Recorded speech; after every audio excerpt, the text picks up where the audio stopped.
काम के बाद भोजपुरिया डॉक्टर के साथ। बहुत लोग पूछेला कि सर माइग्रेन बा का हमरा हो सकता माइग्रेन होके लक्षण का है एकर लक्षण ही है कि जनरली 15 से लेकर के 50-55 का उम्र तक में ज्यादा होला, महिला लोग में और बच्चा लोग में ज्यादा होला।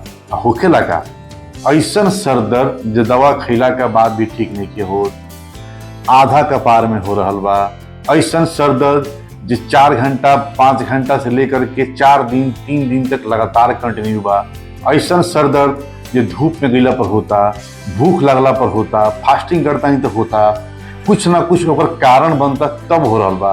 और कारण का बा हो सकता कोई के तेज रोशनी से होके, जैसे धूप में बहुत लंबा टाइम खाना ना खानी उससे होके, यो हो सकता कि बहुत लाउड म्यूजिक सुनता नहीं, डीजे सुनता नहीं तब हो जाता।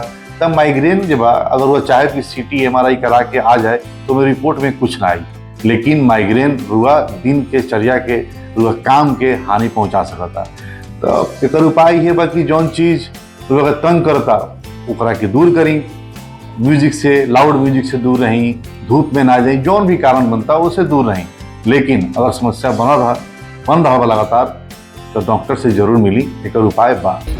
और जानकारी चाहिए तो फॉलो करा